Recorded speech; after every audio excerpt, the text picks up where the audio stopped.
Pues muchas gracias en primer lugar a todos por estar aquí, muchas gracias por invitarme,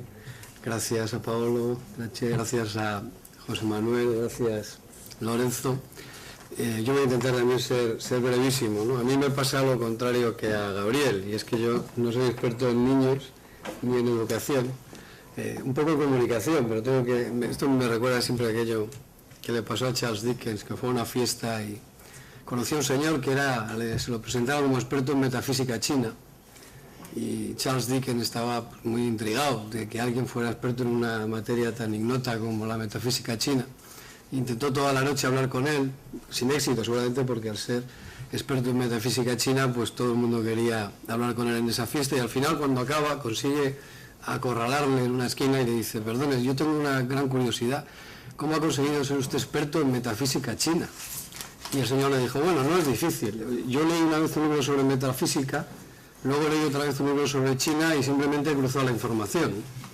Pues yo creo que esto es un poco lo que nos pasa a algunos, ¿no? Lo que intentamos es cruzar con mayor o menor fortuna pues la información que tenemos sobre la infancia o sobre los medios de comunicación o sobre la educación, ¿no? Y yo en ese sentido pues casi voy a hacer alguna referencia a algunas dudas casi que yo tengo como no experto en relación a estos temas, ¿no? Nosotros, como una asociación de defensa de los intereses de los ciudadanos, de la ciudadanía en relación a su relación con los medios de comunicación y por tanto también los menores en la cuota que les corresponde, pues evidentemente a medida que nos vamos encontrando con que todo esto de la convergencia digital, de las comunicaciones electrónicas, del alto consumo multipantallas, entre los menores, ya incluso cuando hablamos de si consumen más televisión o consumen más internet, yo incluso creo que seguimos manejándonos con unas categorías casi ya obsoletas, porque lo que estamos hablando es de unos terminales a través de los cuales pues los menores reciben todo tipo de contenidos y se relacionan con los demás en muy diferentes formas. Por lo tanto, ya incluso las propias fronteras entre lo que horizontalmente nos hemos acostumbrado, y también verticalmente, ¿no?, a denominar pues televisión o internet o telefonía, pues ya desde luego se difuminan cada vez más. Y ahí digamos que nuestra preocupación está fundamentalmente en cómo desarrollar algún tipo de actividad y algún tipo de propuesta pública que por un lado nos permita seguir manteniendo una cierta garantía desde el punto de vista de la protección de los menores, pero al mismo tiempo dejemos de ser proteccionistas con los menores, porque seguramente si solo nos dedicamos a proteger a los menores, si solo nos dedicamos a intentar establecer criterios de regulación y si solo nos dedicamos a intentar restringir su acceso a la convergencia tecnológica, vamos a conseguir muy poco en el tiempo. Por lo tanto, sin dejar, creo yo, de proteger al menor en relación a temas tan importantes como puede ser la privacidad, por un lado, que cada vez es un tema de mayor riesgo en esa convergencia tecnológica,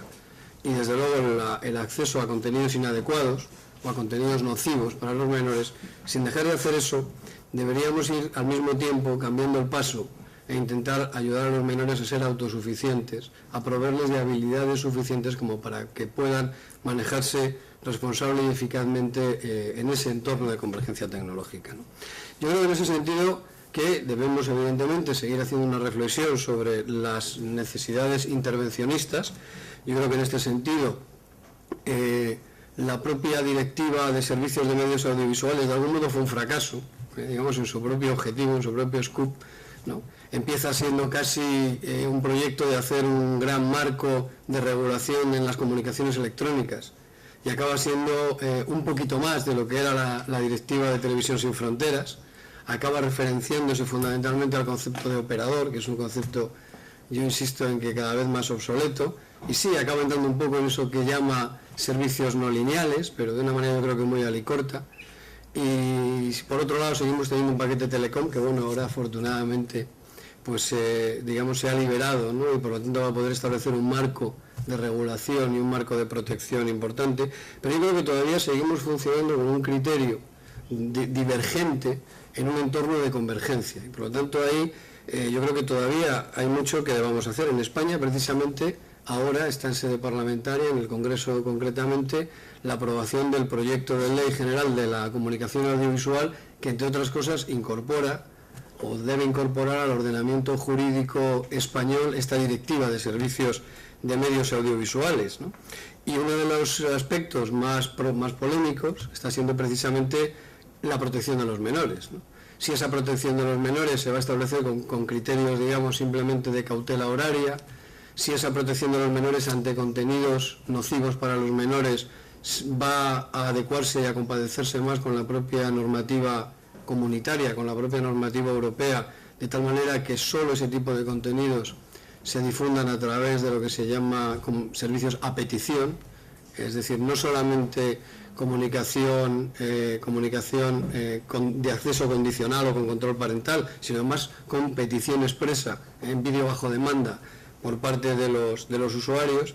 Evidentemente ahí tenemos todavía mucho que discutir, seguramente sobre los criterios de calificación de los contenidos, que va a ser, yo creo que el gran desafío, y por lo tanto la posibilidad de filtrado en destino y también al mismo tiempo un mayor protagonismo por parte de los usuarios en ese propio control, digamos, en el cuidado de sí, por decirlo en términos de Michel Foucault, ¿no? sobre cómo debe uno procurarse su propio beneficio. Pero en definitiva, en todo eso, y también en el tema de la regulación voluntaria,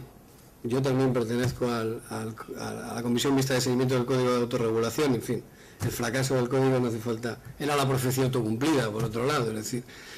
todas las condiciones estaban establecidas para que no funcionara el código, ¿no? Pero yo no estoy en contra de la regulación voluntaria, es decir, creo que deben existir marcos legales, creo que deben existir organismos regulatorios independientes, espero que efectivamente la nueva ley de comunicación, la Ley General de la Comunicación Audiovisual, cree verdaderamente este CEMA, este Consejo Estatal de Medios Audiovisuales, ¿no? Siquiera siguiendo la estela de los ya existentes como el catalán y el andaluz y el navarro,